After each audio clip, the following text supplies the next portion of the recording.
أعوذ بالله من الشيطان الرجيم. بسم الله الرحمن الرحيم. ألف لام ميم.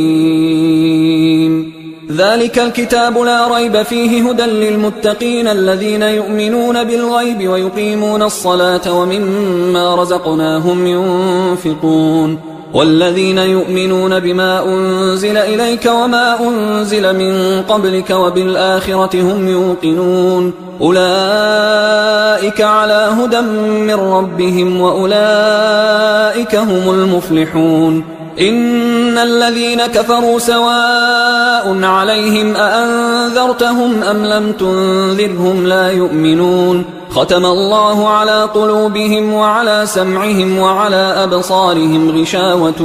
ولهم عذاب عظيم. ومن الناس من يقول آمنا بالله وباليوم الآخر وما هم بمؤمنين يخادعون الله والذين آمنوا وما يخدعون إلا أنفسهم وما يشعرون في قلوبهم مرض فزادهم الله مرضا ولهم عذاب أليم بما كانوا يكذبون. وإذا قيل لهم لا تفسدوا في الأرض قالوا إنما نحن مصلحون ألا إنهم هم المفسدون ولكن لا يشعرون. وإذا قيل لهم آمنوا كما آمن الناس قالوا أنؤمن كما آمن السفهاء ألا إنهم هم السفهاء ولكن لا يعلمون. وإذا لقوا الذين آمنوا قالوا آمنا وإذا خلوا إلى شياطينهم قالوا إنا معكم إنما نحن مستهزئون الله يستهزئ بهم ويمدهم في طغيانهم يعمهون. أولئك الذين اشتروا الضلالة بالهدى فما ربحت تجارتهم وما كانوا مهتدين. مثلهم كمثل الذي استوقد نارا فلما أضاءت ما حوله ذهب الله بنورهم وتركهم في ظلمات لا يبصرون صم بكم عمي فهم لا يرجعون. أو كصيب من السماء فيه ظلمات ورعد وبرق يجعلون أصابعهم في آذانهم من الصواعق حذر الموت والله محيط بالكافرين. يكاد البرق يخطف أبصارهم كلما أضاء لهم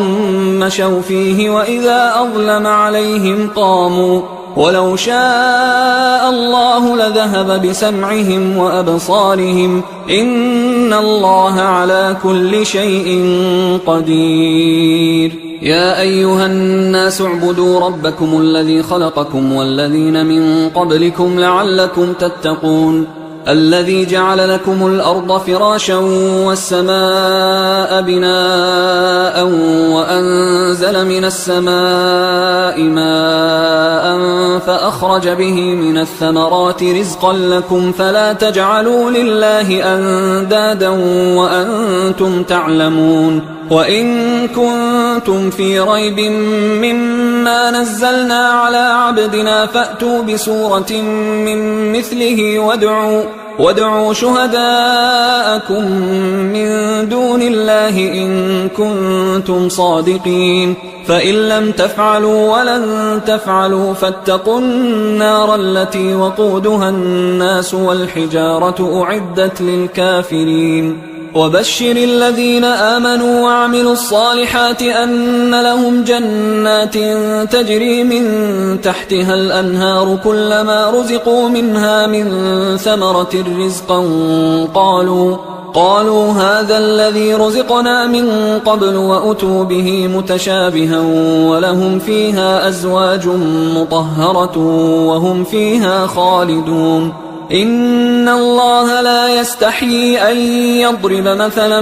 ما بعوضة فما فوقها فأما الذين آمنوا فيعلمون أنه الحق من ربهم وأما الذين كفروا فيقولون ماذا أراد الله بهذا مثلا يضل به كثيرا ويهدي به كثيرا وما يضل به إلا الفاسقين الذين ينقضون عهد الله من بعد ميثاقه ويقطعون ما أمر الله به أن يوصل ويفسدون في الأرض أولئك هم الخاسرون. كيف تكفرون بالله وكنتم أمواتا فأحياكم ثم يميتكم ثم يحييكم ثم إليه ترجعون. هو الذي خلق لكم ما في الأرض جميعا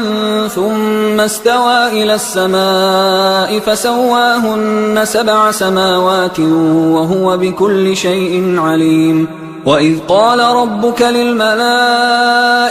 إني جاعل في الأرض خليفة قالوا أتجعل فيها من يفسد فيها ويسفك الدماء ونحن نسبح بحمدك ونقدس لك قال إني أعلم ما لا تعلمون. وعلم آدم الأسماء كلها ثم عرضهم على الملائكة فقال أنبئوني بأسماء هؤلاء إن كنتم صادقين. قالوا سبحانك لا علم لنا إلا ما علمتنا إنك أنت العليم الحكيم. قال يا آدم أنبئهم بأسمائهم فلما أنبأهم بأسمائهم قال ألم أقل لكم إني أعلم غيب السماوات والأرض وأعلم ما تبدون وما كنتم تكتمون. وإذ قلنا للملائكة اسجدوا لآدم فسجدوا إلا إبليس أبى واستكبر وكان من الكافرين. وقلنا يا آدم اسكن أنت وزوجك الجنة وكلا منها رغدا حيث شئتما ولا تقربا هذه الشجرة فتكونا من الظالمين. فأزلهما الشيطان عنها فأخرجهما مما كانا فيه وقلنا اهبطوا بعضكم لبعض عدو ولكم في الأرض مستقر ومتاع إلى حين. فتلقى آدم من ربه كلمات فتاب عليه إنه هو التواب الرحيم. قلنا اهبطوا منها جميعا فإما يأتينكم مني هدى فمن تبع هداي فلا خوف عليهم ولا هم يحزنون. والذين كفروا وكذبوا بآياتنا أولئك أصحاب النار هم فيها خالدون. يا بني إسرائيل اذكروا نعمتي التي أنعمت عليكم وأوفوا بعهدي أوف بعهدكم وإياي فارهبون. وآمنوا بما أنزلت مصدقا لما معكم ولا تكونوا أول كافر به ولا تشتروا بآياتي ثمنا قليلا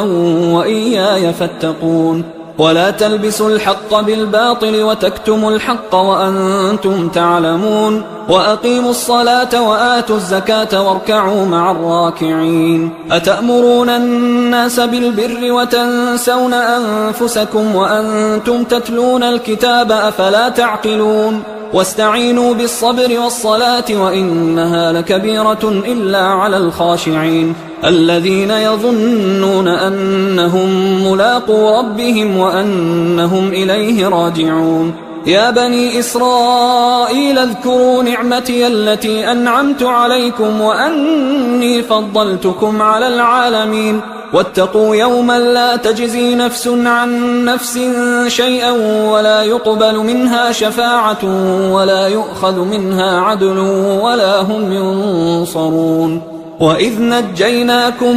من آل فرعون يسومونكم سوء العذاب يذبحون أبناءكم ويستحيون نساءكم وفي ذلكم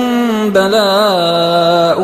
من ربكم عظيم. وإذ فرقنا بكم البحر فأنجيناكم وأغرقنا آل فرعون وأنتم تنظرون. وإذ واعدنا موسى 40 ليلة ثم اتخذتم العجل من بعده وأنتم ظالمون. ثم عفونا عنكم من بعد ذلك لعلكم تشكرون وإذ آتينا موسى الكتاب والفرقان لعلكم تهتدون وإذ قال موسى لقومه يا قوم إنكم ظلمتم أنفسكم باتخاذكم العجل فتوبوا إلى بارئكم فاقتلوا أنفسكم ذلكم خير لكم عند بارئكم فتاب عليكم إنه هو التواب الرحيم وإذ قلتم يا موسى لن نؤمن لك حتى نرى الله جهرة فأخذتكم الصاعقة وأنتم تنظرون ثم بعثناكم من بعد موتكم لعلكم تشكرون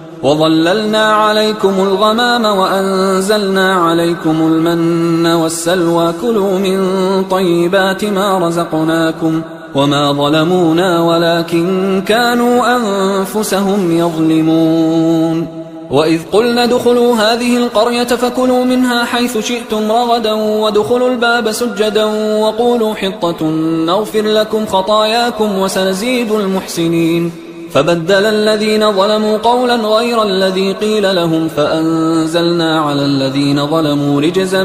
من السماء بما كانوا يفسقون وإذ استسقى موسى لقومه فقلنا اضرب بعصاك الحجر فانفجرت منه 12 عينا قد علم كل أناس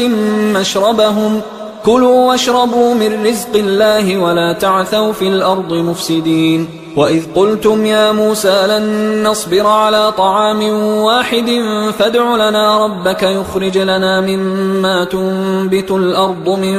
بقلها وقثائها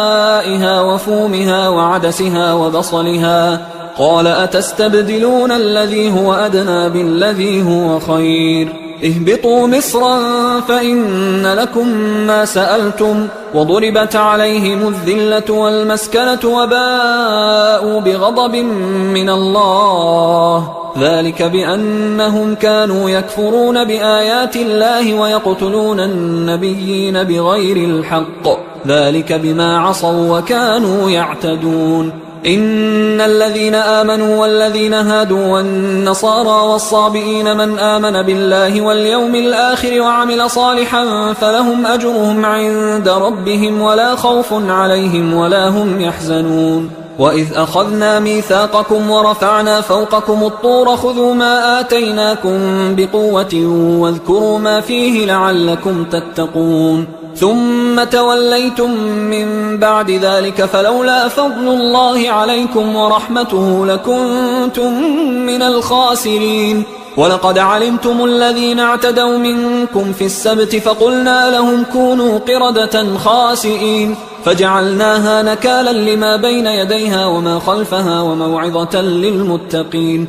وإذ قال موسى لقومه إن الله يأمركم أن تذبحوا بقرة قالوا أتتخذنا هزوا قال أعوذ بالله أن أكون من الجاهلين قالوا ادع لنا ربك يبين لنا ما هي قال إنه يقول إنها بقرة لا فارض ولا بكر عوان بين ذلك فافعلوا ما تؤمرون قالوا ادع لنا ربك يبين لنا ما لونها قال إنه يقول إنها بقرة صفراء فاقع لونها تسر الناظرين قالوا ادع لنا ربك يبين لنا ما هي إن البقرة شابه علينا وإنا إن شاء الله لمهتدون قال إنه يقول إنها بقرة لا ذلول تثير الأرض ولا تسقي الحرث مسلمة لا شية فيها قالوا الآن جئت بالحق فذبحوها وما كادوا يفعلون وإذ قتلتم نفسا فادارأتم فيها والله مخرج ما كنتم تكتمون فقلنا اضربوه ببعضها كذلك يحيي الله الموتى ويريكم آياته لعلكم تعقلون ثم قست قلوبكم من بعد ذلك فهي كالحجارة أو أشد قسوة وإن من الحجارة لما يتفجر منه الأنهار وإن منها لما يشقق فيخرج منه الماء وإن منها لما يهبط من خشية الله وما الله بغافل عما تعملون أفتطمعون أن يؤمنوا لكم وقد كان فريق منهم يسمعون كلام الله ثم يحرفونه من بعد ما عقلوه وهم يعلمون وإذا لقوا الذين آمنوا قالوا آمنا وإذا خلا بعضهم إلى بعض قالوا أتحدثونهم بما فتح الله عليكم ليحاجوكم به عند ربكم أفلا تعقلون أولا يعلمون أن الله يعلم ما يسرون وما يعلنون ومنهم أميون لا يعلمون الكتاب إلا أماني وإنهم إلا يظنون فويل للذين يكتبون الكتاب بأيديهم ثم يقولون هذا من عند الله ليشتروا به ثمنا قليلا فويل لهم مما كتبت أيديهم وويل لهم مما يكسبون وقالوا لن تمسنا النار إلا أياما معدودة قل أتخذتم عند الله عهدا فلن يخلف الله عهده أم تقولون على الله ما لا تعلمون بلى من كسب سيئة وأحاطت به خطيئته فأولئك أصحاب النار هم فيها خالدون والذين آمنوا وعملوا الصالحات أولئك أصحاب الجنة هم فيها خالدون وإذ أخذنا ميثاق بني إسرائيل لا تعبدون إلا الله وبالوالدين إحسانا وذي القربى واليتامى والمساكين وقولوا للناس حسنا وأقيموا الصلاة وآتوا الزكاة ثم توليتم إلا قليلا منكم وأنتم معرضون وإذ أخذنا ميثاقكم لا تسفكون دماءكم ولا تخرجون أنفسكم من دياركم ثم أقررتم وأنتم تشهدون ثم أنتم هؤلاء تقتلون أنفسكم وتخرجون فريقا منكم من ديارهم تظاهرون عليهم بالإثم والعدوان وإن يأتوكم أسارى تفادوهم وهو محرم عليكم إخراجهم أفتؤمنون ببعض الكتاب وتكفرون ببعض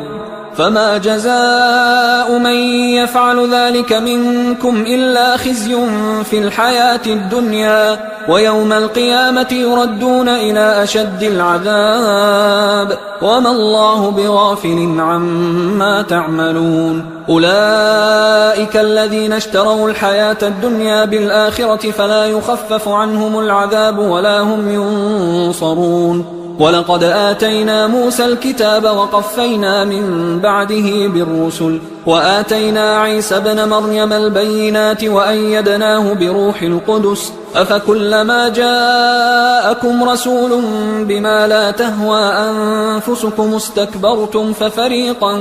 كذبتم وفريقا تقتلون وقالوا قلوبنا غلف بل لعنهم الله بكفرهم فقليلا ما يؤمنون ولما جاءهم كتاب من عند الله مصدق لما معهم وكانوا من قبل يستفتحون على الذين كفروا فلما جاءهم ما عرفوا كفروا به فلعنة الله على الكافرين بئس ما اشتروا به أنفسهم أن يكفروا بما أنزل الله بغيا أن ينزل الله من فضله على من يشاء من عباده فباءوا بغضب على غضب وللكافرين عذاب مهين وإذا قيل لهم آمنوا بما أنزل الله قالوا نؤمن بما أنزل علينا ويكفرون بما وراءه وهو الحق مصدقا لما معهم قل فلم تقتلون أنبياء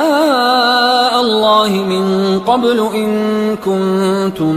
مؤمنين ولقد جاءكم موسى بالبينات ثم اتخذتم العجل من بعده وأنتم ظالمون وإذ أخذنا ميثاقكم ورفعنا فوقكم الطور خذوا ما آتيناكم بقوة واسمعوا قالوا سمعنا وعصينا وأشربوا في قلوبهم العجل بكفرهم قل بئس ما يأمركم به إيمانكم إن كنتم مؤمنين قل إن كانت لكم الدار الآخرة عند الله خالصة من دون الناس فتمنوا الموت إن كنتم صادقين ولن يتمنوه أبدا بما قدمت أيديهم والله عليم بالظالمين ولتجدنهم أحرص الناس على حياة ومن الذين أشركوا يود أحدهم لو يعمر 1000 سنة وما هو بمزحزحه من العذاب أن يعمر والله بصير بما يعملون قل من كان عدوا لجبريل فإنه نزله على قلبك بإذن الله مصدقا لما بين يديه وهدى وبشرى للمؤمنين من كان عدوا لله وملائكته ورسله وجبريل وميكال فإن الله عدو للكافرين ولقد أنزلنا إليك آيات بينات وما يكفر بها إلا الفاسقون أوكلما عاهدوا عهدا نبذه فريق منهم بل أكثرهم لا يؤمنون ولما جاءهم رسول من عند الله مصدق لما معهم نبذ فريق من الذين أوتوا الكتاب كتاب الله وراء ظهورهم كأنهم لا يعلمون واتبعوا ما تتلو الشياطين على ملك سليمان وما كفر سليمان ولكن الشياطين كفروا يعلمون الناس السحر وما أنزل على الملكين ببابل هاروت وماروت وما يعلمان من أحد حتى يقولا إنما نحن فتنة فلا تكفر فيتعلمون منهما ما يفرقون به بين المرء وزوجه وما هم بضارين به من أحد إلا بإذن الله ويتعلمون ما يضرهم ولا ينفعهم ولقد علموا لمن اشتراه ما له في الآخرة من خلاق ولبئس ما شروا به أنفسهم لو كانوا يعلمون ولو أنهم آمنوا واتقوا لمثوبة من عند الله خير لو كانوا يعلمون يا أيها الذين آمنوا لا تقولوا راعنا وقولوا انظرنا واسمعوا وللكافرين عذاب أليم ما يود الذين كفروا من أهل الكتاب ولا المشركين أن ينزل عليكم من خير من ربكم والله يختص برحمته من يشاء والله ذو الفضل العظيم ما ننسخ من آية أو ننسها نأت بخير منها أو مثلها ألم تعلم أن الله على كل شيء قدير ألم تعلم أن الله له ملك السماوات والأرض وما لكم من دون الله من ولي ولا نصير أم تريدون أن تسألوا رسولكم كما سئل موسى من قبل ومن يتبدل الكفر بالإيمان فقد ضل سواء السبيل ود كثير من أهل الكتاب لو يردونكم من بعد إيمانكم كفارا حسدا من عند أنفسهم من بعد ما تبين لهم الحق فاعفوا واصفحوا حتى يأتي الله بأمره إن الله على كل شيء قدير وأقيموا الصلاة وآتوا الزكاة وما تقدموا لأنفسكم من خير تجدوه عند الله إن الله بما تعملون بصير. وقالوا لن يدخل الجنة إلا من كان هودا أو نصارى تلك أمانيهم قل هاتوا برهانكم إن كنتم صادقين بلى من أسلم وجهه لله وهو محسن فله أجره عند ربه ولا خوف عليهم ولا هم يحزنون. وقالت اليهود ليست النصارى على شيء وقالت النصارى ليست اليهود على شيء وهم يتلون الكتاب كذلك قال الذين لا يعلمون مثل قولهم فالله يحكم بينهم يوم القيامة فيما كانوا فيه يختلفون. ومن أظلم ممن منع مساجد الله أن يذكر فيها اسمه وسعى في خرابها أولئك ما كان لهم أن يدخلوها إلا خائفين لهم في الدنيا خزي ولهم في الآخرة عذاب عظيم. ولله المشرق والمغرب فأينما تولوا فثم وجه الله إن الله واسع عليم. وقالوا اتخذ الله ولدا سبحانه بل له ما في السماوات والأرض كل له قانتون بديع السماوات والأرض وإذا قضى أمرا فإنما يقول له كن فيكون. وقال الذين لا يعلمون لولا يكلمنا الله أو تأتينا آية كذلك قال الذين من قبلهم مثل قولهم تشابهت قلوبهم قد بينا الآيات لقوم يوقنون. إنا أرسلناك بالحق بشيرا ونذيرا ولا تسأل عن أصحاب الجحيم. ولن ترضى عنك اليهود ولا النصارى حتى تتبع ملتهم قل إن هدى الله هو الهدى ولئن اتبعت أهواءهم بعد الذي جاءك من العلم ما لك من الله من ولي ولا نصير. الذين آتيناهم الكتاب يتلونه حق تلاوته أولئك يؤمنون به ومن يكفر به فأولئك هم الخاسرون. يا بني إسرائيل اذكروا نعمتي التي أنعمت عليكم وأني فضلتكم على العالمين واتقوا يوما لا تجزي نفس عن نفس شيئا ولا يقبل منها عدل ولا تنفعها شفاعة ولا هم ينصرون. وإذ ابتلى إبراهيم ربه بكلمات فأتمهن قال إني جاعلك للناس إماما قال ومن ذريتي قال لا ينال عهد الظالمين. وإذ جعلنا البيت مثابة للناس وأمنا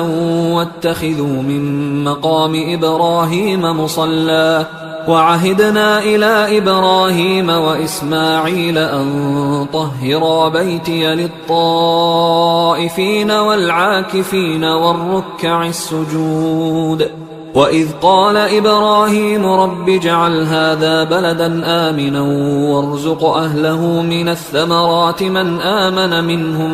بالله واليوم الآخر قال ومن كفر فأمتعه قليلا ثم أضطره إلى عذاب النار وبئس المصير. وإذ يرفع إبراهيم القواعد من البيت وإسماعيل ربنا تقبل منا إنك أنت السميع العليم ربنا وجعلنا مسلمين لك ومن ذريتنا أمة مسلمة لك وأرنا مناسكنا وتب علينا إنك أنت التواب الرحيم ربنا وابعث فيهم رسولا منهم يتلو عليهم آياتك ويعلمهم الكتاب والحكمة ويزكيهم إنك أنت العزيز الحكيم. ومن يرغب عن ملة إبراهيم إلا من سفه نفسه ولقد اصطفيناه في الدنيا وإنه في الآخرة لمن الصالحين. إذ قال له ربه أسلم قال أسلمت لرب العالمين. ووصى بها إبراهيم بنيه ويعقوب يا بني إن الله اصطفى لكم الدين فلا تموتن إلا وأنتم مسلمون. أم كنتم شهداء إذ حضر يعقوب الموت إذ قال لبنيه ما تعبدون من بعدي قالوا نعبد إلهك وإله آبائك إبراهيم وإسماعيل وإسحاق إلها واحدا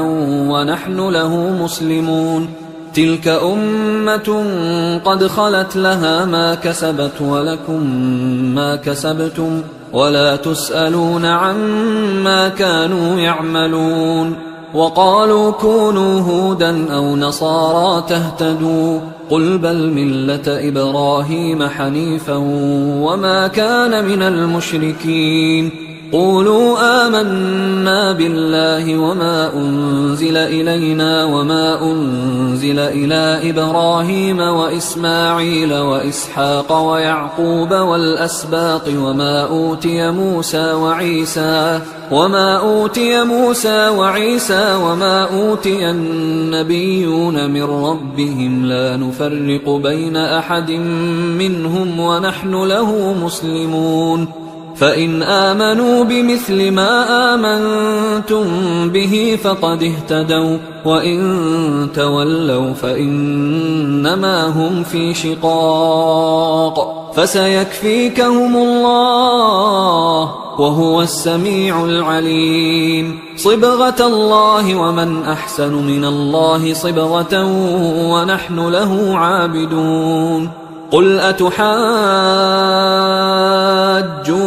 في الله وهو ربنا وربكم ولنا أعمالنا ولكم أعمالكم ونحن له مخلصون. أم تقولون إن إبراهيم وإسماعيل وإسحاق ويعقوب والأسباط كانوا هودا أو نصارى قل أأنتم أعلم أم الله ومن أظلم ممن كتم شهادة عنده من الله وما الله بغافل عما تعملون. تلك أمة قد خلت لها ما كسبت ولكم ما كسبتم ولا تسألون عما كانوا يعملون. سيقول السفهاء من الناس ما ولاهم عن قبلتهم التي كانوا عليها قل لله المشرق والمغرب يهدي من يشاء إلى صراط مستقيم. وكذلك جعلناكم أمة وسطا لتكونوا شهداء على الناس ويكون الرسول عليكم شهيدا. وما جعلنا القبلة التي كنت عليها إلا لنعلم من يتبع الرسول ممن ينقلب على عقبيه وإن كانت لكبيرة إلا على الذين هدى الله وما كان الله ليضيع إيمانكم إن الله بالناس لرؤوف رحيم. قد نرى تقلب وجهك في السماء فلنولينك قبلة ترضاها فول وجهك شطر المسجد الحرام وحيث ما كنتم فولوا وجوهكم شطره وإن الذين أوتوا الكتاب ليعلمون أنه الحق من ربهم وما الله بغافل عما يعملون. ولئن أتيت الذين أوتوا الكتاب بكل آية ما تبعوا قبلتك وما أنت بتابع قبلتهم وما بعضهم بتابع قبلة بعض ولئن اتبعت أهواءهم من بعد ما جاءك من العلم إنك إذا لمن الظالمين. الذين آتيناهم الكتاب يعرفونه كما يعرفون أبناءهم وإن فريقا منهم ليكتمون الحق وهم يعلمون الحق من ربك فلا تكونن من الممترين ولكل وجهة هو موليها فاستبقوا الخيرات أينما تكونوا يأت بكم الله جميعا إن الله على كل شيء قدير ومن حيث خرجت فول وجهك شطر المسجد الحرام وإنه للحق من ربك وما الله بغافل عما تعملون ومن حيث خرجت فول وجهك شطر المسجد الحرام وحيث ما كنتم فولوا وجوهكم شطره لئلا يكون للناس عليكم حجة إلا الذين ظلموا منهم فلا تخشوهم واخشوني ولأتم نعمتي عليكم ولعلكم تهتدون كما أرسلنا فيكم رسولا منكم يتلو عليكم آياتنا ويزكيكم ويعلمكم الكتاب والحكمة ويعلمكم ما لم تكونوا تعلمون فاذكروني أذكركم واشكروا لي ولا تكفرون يا أيها الذين آمنوا استعينوا بالصبر والصلاة إن الله مع الصابرين ولا تقولوا لمن يقتل في سبيل الله أموات بل أحياء ولكن لا تشعرون ولنبلونكم بشيء من الخوف والجوع ونقص من الأموال والأنفس والثمرات وبشر الصابرين الذين إذا أصابتهم مصيبة قالوا إنا لله وإنا إليه راجعون أولئك عليهم صلوات من ربهم ورحمة وأولئك هم المهتدون إن الصفا والمروة من شعائر الله فمن حج البيت أو اعتمر فلا جناح عليه أن يطوف بهما ومن تطوع خيرا فإن الله شاكر عليم إن الذين يكتمون ما أنزلنا من البينات والهدى من بعد ما بيناه للناس في الكتاب أولئك يلعنهم الله ويلعنهم اللاعنون إلا الذين تابوا وأصلحوا وبينوا فأولئك أتوب عليهم وأنا التواب الرحيم إن الذين كفروا وماتوا وهم كفار أولئك عليهم لعنة الله والملائكة والناس أجمعين خالدين فيها لا يخفف عنهم العذاب ولا هم ينظرون وإلهكم إله واحد لا إله إلا هو الرحمن الرحيم إن في خلق السماوات والأرض واختلاف الليل والنهار والفلك التي تجري في البحر بما ينفع الناس وما أنزل الله من السماء من ماء فأحيا به الأرض بعد موتها وبث فيها من كل دابة وتصريف الرياح والسحاب المسخر بين السماء والأرض لآيات لقوم يعقلون ومن الناس من يتخذ من دون الله أندادا يحبونهم كحب الله والذين آمنوا أشد حبا لله ولو يرى الذين ظلموا إذ يرون العذاب أن القوة لله جميعا وأن الله شديد العذاب إذ تبرأ الذين اتبعوا من الذين اتبعوا ورأوا العذاب وتقطعت بهم الأسباب وقال الذين اتبعوا لو أن لنا كرة فنتبرأ منهم كما تبرأوا منا كذلك يريهم الله أعمالهم حسرات عليهم وما هم بخارجين من النار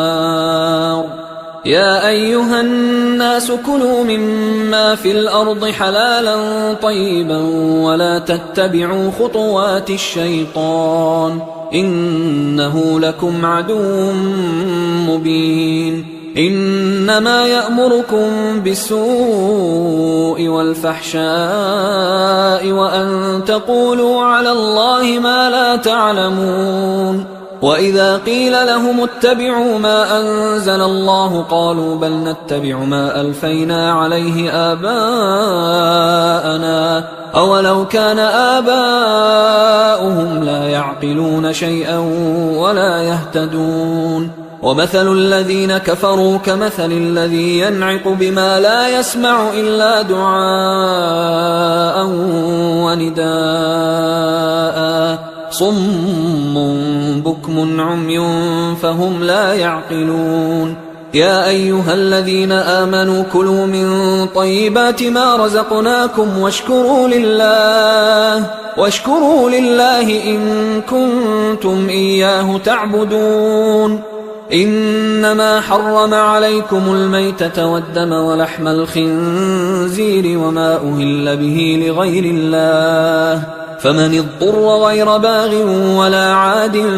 فلا إثم عليه إن الله غفور رحيم إن الذين يكتمون ما أنزل الله من الكتاب ويشترون به ثمنا قليلا أولئك ما يأكلون في بطونهم إلا النار ولا يكلمهم الله يوم القيامة ولا يزكيهم ولهم عذاب أليم أولئك الذين اشتروا الضلالة بالهدى والعذاب بالمغفرة فما أصبرهم على النار ذلك بأن الله نزل الكتاب بالحق وإن الذين اختلفوا في الكتاب لفي شقاق بعيد ليس البر أن تولوا وجوهكم قبل المشرق والمغرب ولكن البر من آمن بالله واليوم الآخر والملائكة والكتاب والنبيين وآتى المال على حبه ذوي القربى واليتامى والمساكين وابن السبيل والسائلين وفي الرقاب وأقام الصلاة وآتى الزكاة والموفون بعهدهم إذا عاهدوا والصابرين في البأساء والضراء وحين البأس أولئك الذين صدقوا وأولئك هم المتقون يا أيها الذين آمنوا كتب عليكم القصاص في القتلى الحر بالحر والعبد بالعبد والأنثى بالأنثى فمن عفي له من أخيه شيء فاتباع بالمعروف وأداء إليه بإحسان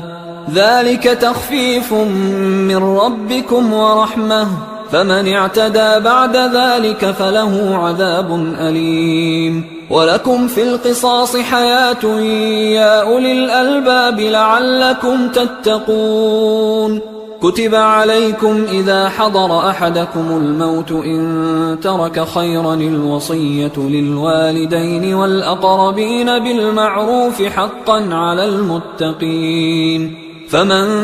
بدله بعدما سمعه فإنما إثمه على الذين يبدلونه إن الله سميع عليم فمن خاف من موص جنفا أو إثما فأصلح بينهم فلا إثم عليه إن الله غفور رحيم.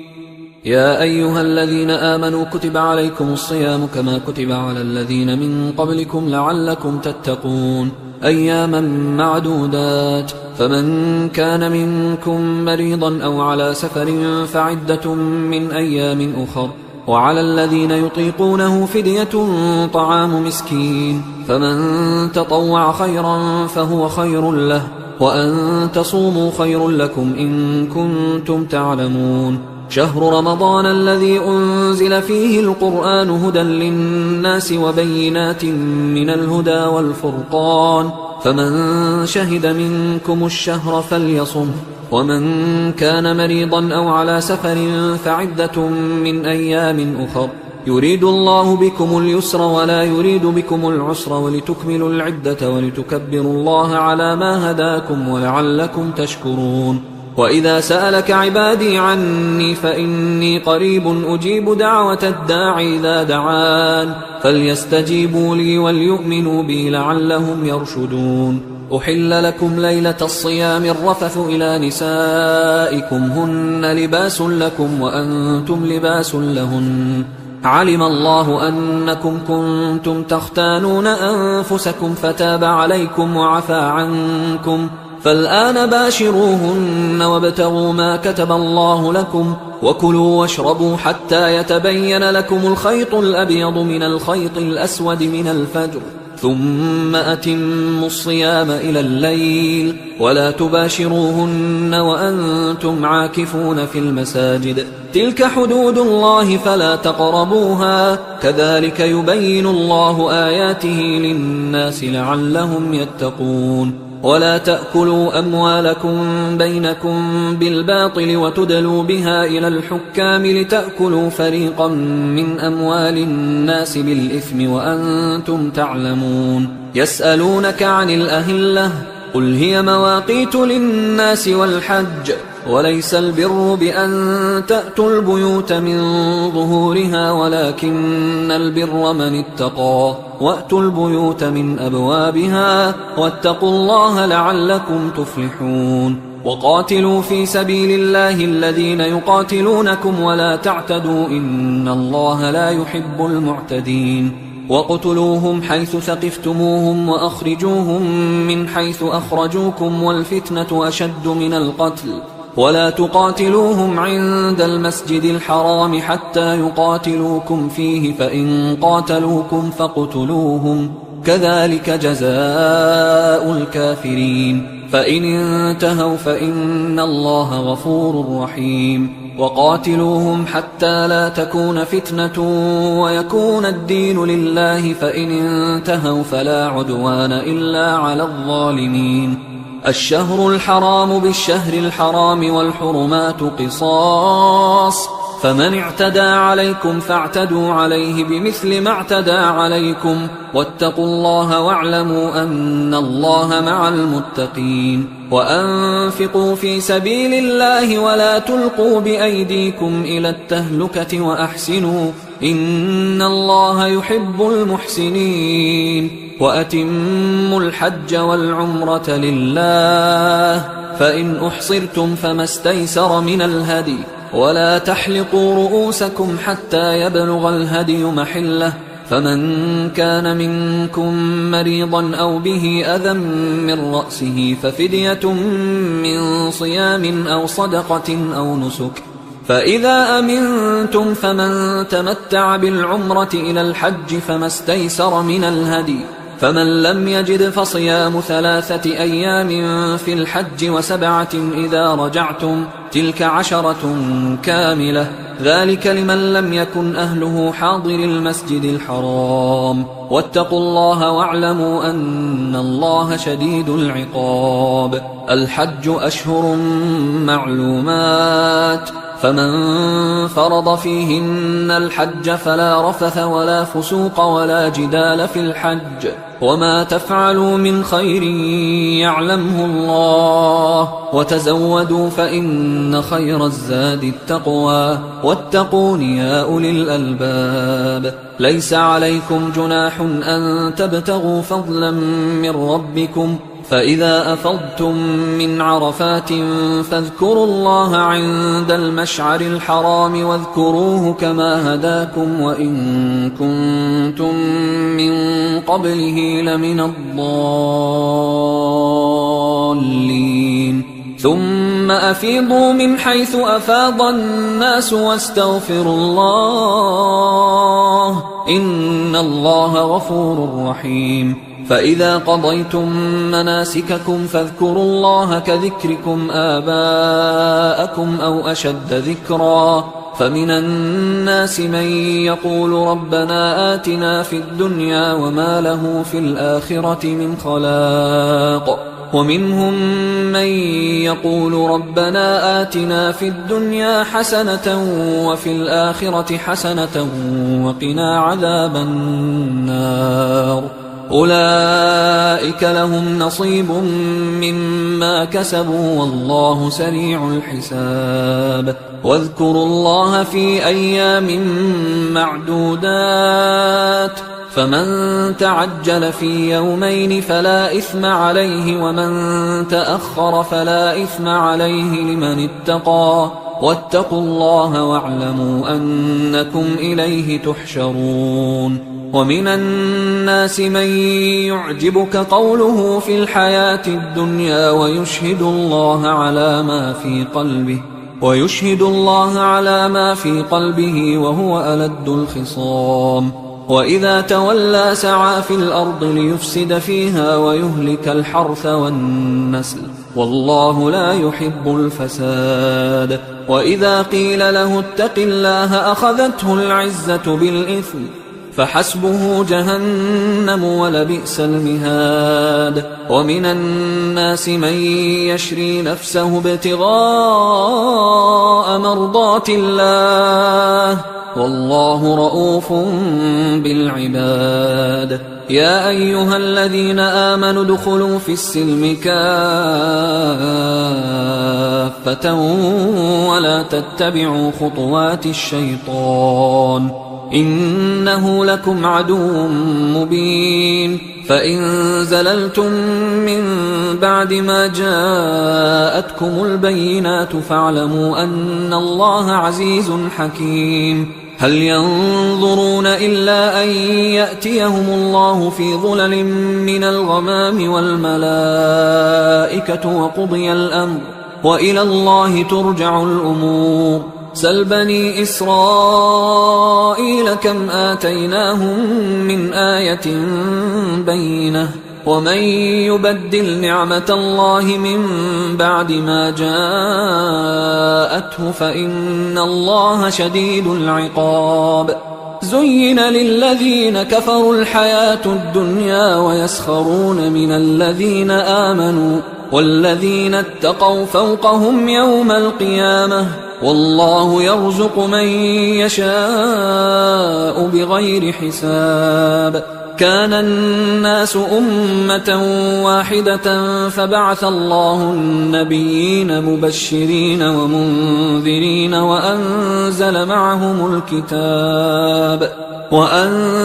معهم الكتاب بالحق ليحكم بين الناس فيما اختلفوا فيه وما اختلف فيه إلا الذين أوتوه من بعد ما جاءتهم البينات بغيا بينهم فهدى الله الذين آمنوا لما اختلفوا فيه من الحق بإذنه والله يهدي من يشاء إلى صراط مستقيم أم حسبتم أن تدخلوا الجنة ولما يأتكم مثل الذين خلوا من قبلكم مستهم البأساء والضراء وزلزلوا حتى يقول الرسول والذين آمنوا معه متى نصر الله ألا إن نصر الله قريب يسألونك ماذا ينفقون قل ما أنفقتم من خير فللوالدين والأقربين واليتامى والمساكين وابن السبيل وما تفعلوا من خير فإن الله به عليم كتب عليكم القتال وهو كره لكم وعسى أن تكرهوا شيئا وهو خير لكم وعسى أن تحبوا شيئا وهو شر لكم والله يعلم وأنتم لا تعلمون يسألونك عن الشهر الحرام قتال فيه قل قتال فيه كبير وصد عن سبيل الله وكفر به والمسجد الحرام وإخراج أهله منه أكبر عند الله والفتنة أكبر من القتل ولا يزالون يقاتلونكم حتى يردوكم عن دينكم إن استطاعوا ومن يرتدد منكم عن دينه فيمت وهو كافر فأولئك حبطت أعمالهم في الدنيا والآخرة وأولئك أصحاب النار هم فيها خالدون إن الذين آمنوا والذين هاجروا وجاهدوا في سبيل الله أولئك يرجون رحمة الله والله غفور رحيم يسألونك عن الخمر والميسر قل فيهما إثم كبير ومنافع للناس وإثمهما أكبر من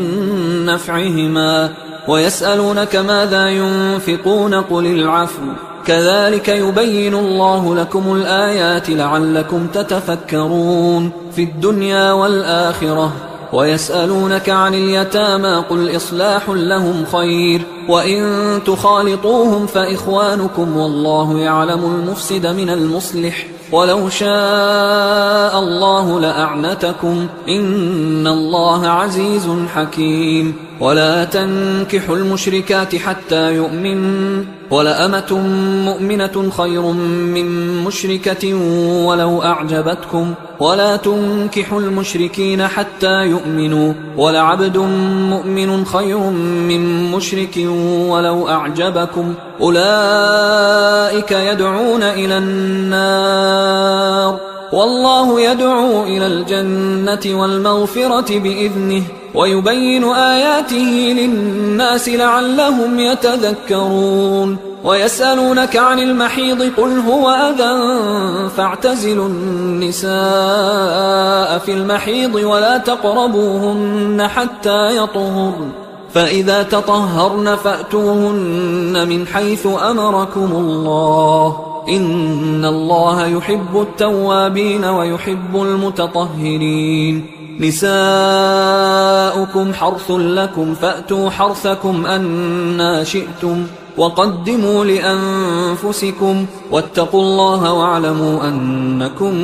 ملاقوه وبشر المؤمنين ولا تجعلوا الله عرضة لأيمانكم أن تبروا وتتقوا وتصلحوا بين الناس والله سميع عليم لا يؤاخذكم الله باللغو في أيمانكم ولكن يؤاخذكم بما كسبت قلوبكم والله غفور حليم للذين يؤلون من نسائهم تربص 4 أشهر فإن فاءوا فإن الله غفور رحيم وإن عزموا الطلاق فإن الله سميع عليم والمطلقات يتربصن بأنفسهن 3 قروء ولا يحل لهن أن يكتمن ما خلق الله في أرحامهن إن كن يؤمن بالله واليوم الآخر وبعولتهن أحق بردهن في ذلك إن أرادوا إصلاحا ولهن مثل الذي عليهن بالمعروف وللرجال عليهن درجة والله عزيز حكيم الطلاق 2 فإمساك بمعروف أو تسريح بإحسان ولا يحل لكم أن تأخذوا مما آتيتموهن شيئا إلا أن يخافا ألا يقيما حدود الله فإن خفتم ألا يقيما حدود الله فلا جناح عليهما فيما افتدت به، تلك حدود الله فلا تعتدوها، ومن يتعد حدود الله فأولئك هم الظالمون. فإن طلقها فلا تحل له من بعد حتى تنكح زوجا غيره، فإن طلقها فلا جناح عليهما أن يتراجعا إن ظنا أن يقيما حدود الله، وتلك حدود الله يبينها لقوم يعلمون. وإذا طلقتم النساء فبلغن أجلهن فأمسكوهن بمعروف أو سرحوهن بمعروف، ولا تمسكوهن ضرارا لتعتدوا، ومن يفعل ذلك فقد ظلم نفسه. ولا تتخذوا آيات الله هزوا، واذكروا نعمة الله عليكم وما أنزل عليكم من الكتاب والحكمة يعظكم به، واتقوا الله واعلموا أن الله بكل شيء عليم. وإذا طلقتم النساء فبلغن أجلهن فلا تعضلوهن أن ينكحن أزواجهن إذا تراضوا بينهم بالمعروف، ذلك يوعظ به من كان منكم يؤمن بالله واليوم الآخر، ذلكم أزكى لكم وأطهر، والله يعلم وأنتم لا تعلمون. والوالدات يرضعن أولادهن حولين كاملين لمن أراد أن يتم الرضاعة، وعلى المولود له رزقهن وكسوتهن بالمعروف، لا تكلف نفس إلا وسعها، لا تضار والدة بولدها ولا مولود له بولده، وعلى الوارث مثل ذلك، فإن أرادا فصالا عن تراض منهما وتشاور فلا جناح عليهما. وإن أردتم أن تسترضعوا أولادكم فلا جناح عليكم إذا سلمتم ما آتيتم بالمعروف، واتقوا الله واعلموا أن الله بما تعملون بصير. والذين يتوفون منكم ويذرون أزواجا يتربصن بأنفسهن 4 أشهر وعشرا، فإذا بلغن أجلهن فلا جناح عليكم فيما فعلن في أنفسهن بالمعروف، والله بما تعملون خبير. ولا جناح عليكم فيما عرضتم به من خطبة النساء أو أكننتم في أنفسكم، علم الله أنكم ستذكرونهن ولكن لا تواعدوهن سرا إلا أن تقولوا قولا معروفا، ولا تعزموا عقدة النكاح حتى يبلغ الكتاب أجله، واعلموا أن الله يعلم ما في أنفسكم فاحذروه، واعلموا أن الله غفور حليم. لا جناح عليكم إن طلقتم النساء ما لم تمسوهن أو تفرضوا لهن فريضة، ومتعوهن على الموسع قدره وعلى المقتر قدره متاعا بالمعروف حقا على المحسنين. وإن طلقتموهن من قبل أن تمسوهن وقد فرضتم لهن فريضة فنصف ما فرضتم إلا أن يعفون أو يعفو الذي بيده عقدة النكاح، وأن تعفوا أقرب للتقوى، ولا تنسوا الفضل بينكم، إن الله بما تعملون بصير. حافظوا على الصلوات والصلاة الوسطى وقوموا لله قانتين، فإن خفتم فرجالا أو ركبانا، فإذا أمنتم فاذكروا الله كما علمكم ما لم تكونوا تعلمون. والذين يتوفون منكم ويذرون أزواجا وصية لأزواجهم متاعا إلى الحول غير إخراج، فإن خرجن فلا جناح عليكم فيما فعلن في أنفسهن من معروف، والله عزيز حكيم. وللمطلقات متاع بالمعروف حقا على المتقين، كذلك يبين الله لكم آياته لعلكم تعقلون. ألم تر إلى الذين خرجوا من ديارهم وهم ألوف حذر الموت فقال لهم الله موتوا ثم أحياهم، إن الله لذو فضل على الناس ولكن أكثر الناس لا يشكرون وقاتلوا في سبيل الله واعلموا أن الله سميع عليم من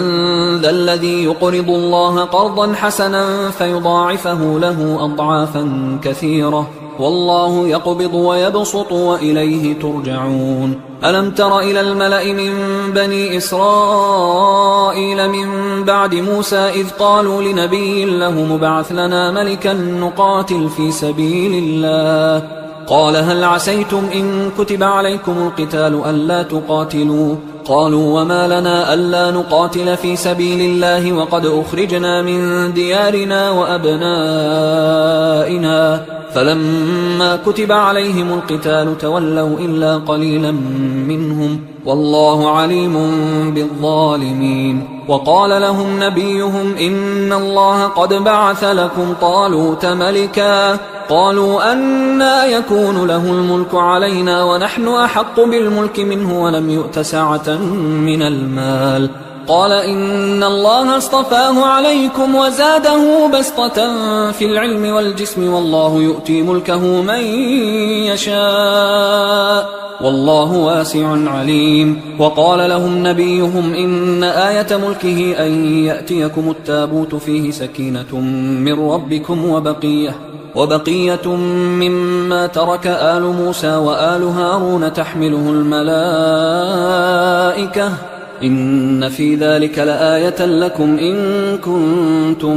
مؤمنين فلما فصل طالوت بالجنود قال إن الله مبتليكم بنهر فمن شرب منه فليس مني ومن لم يطعمه فإنه مني إلا من اغترف غرفة بيده فشربوا منه إلا قليلا منهم فلما جاوزه هو والذين آمنوا معه قالوا لا طاقة لنا اليوم بجالوت وجنوده قال الذين يظنون أنهم ملاقوا الله كم من فئة قليلة غلبت فئة كثيرة بإذن الله والله مع الصابرين ولما برزوا لجالوت وجنوده قالوا ربنا أفرغ علينا صبرا وثبت أقدامنا وانصرنا على القوم الكافرين فهزموهم بإذن الله وقتل داود جالوت وآتاه الله الملك والحكمة وعلمه مما يشاء ولولا دفع الله الناس بعضهم ببعض لفسدت الأرض ولكن الله ذو فضل على العالمين تلك آيات الله نتلوها عليك بالحق وإنك لمن المرسلين تلك الرسل فضلنا بعضهم على بعض منهم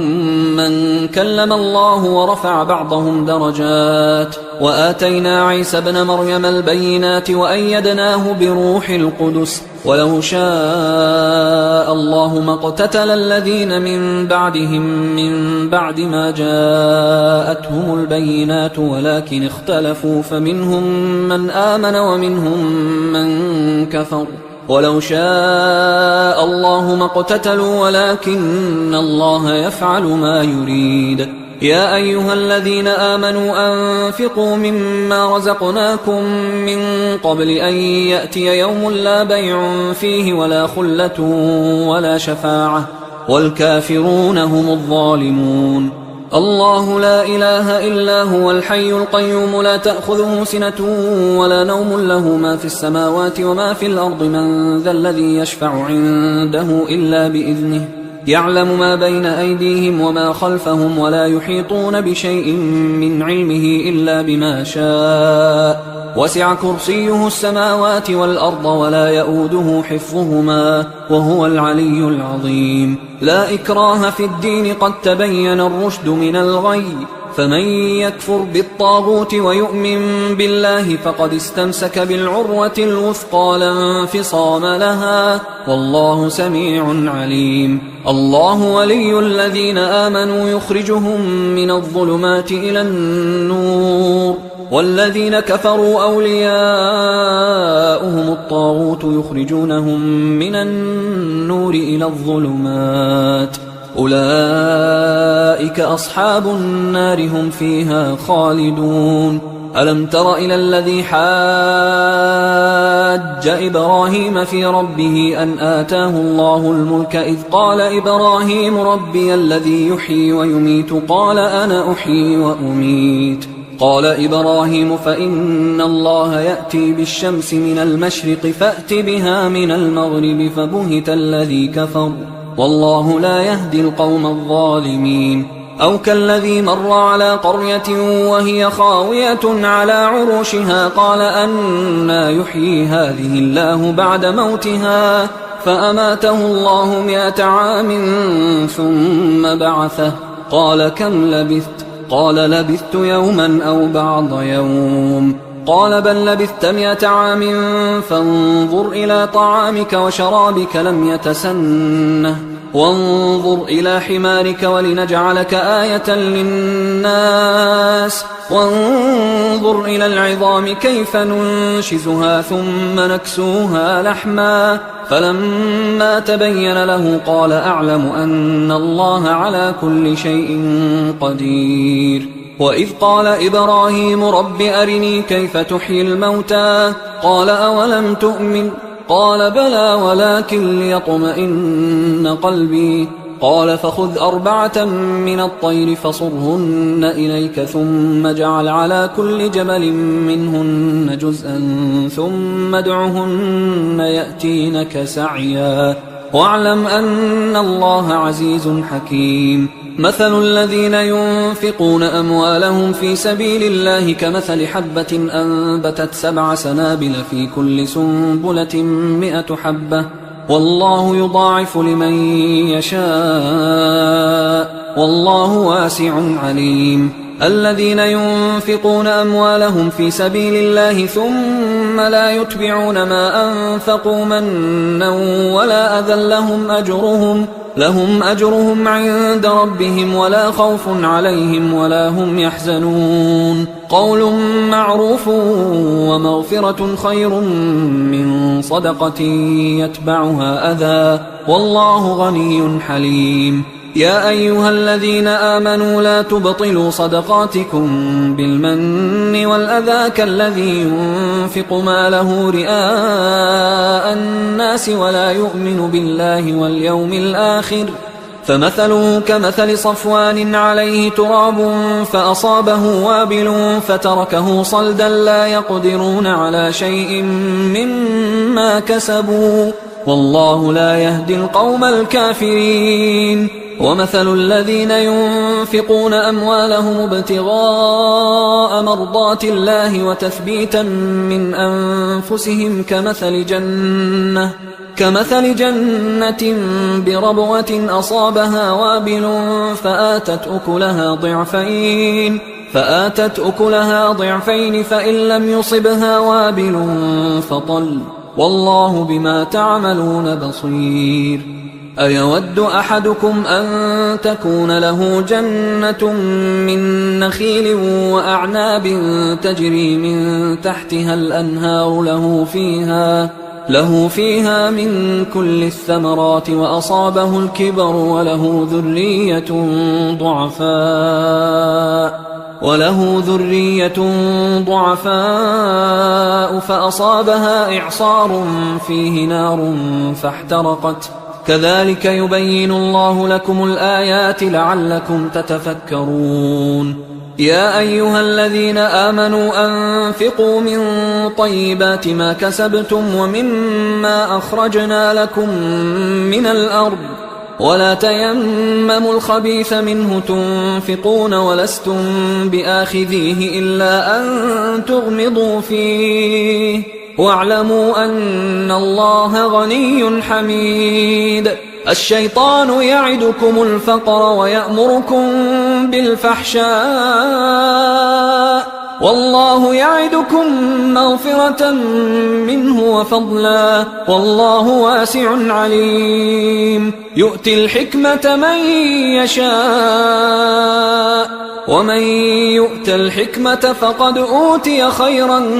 كثيرا وما يذكر إلا أولو الألباب. وما أنفقتم من نفقة أو نذرتم من نذر فإن الله يعلمه وما للظالمين من أنصار إن تبدوا الصدقات فنعما هي وإن تخفوها وتؤتوها الفقراء فهو خير لكم ويكفر عنكم من سيئاتكم والله بما تعملون خبير ليس عليك هداهم ولكن الله يهدي من يشاء وما تنفقوا من خير فلأنفسكم وما تنفقون إلا ابتغاء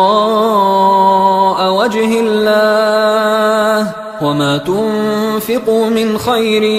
يوفى إليكم وأنتم لا تظلمون للفقراء الذين أحصروا في سبيل الله لا يستطيعون ضربا في الأرض يحسبهم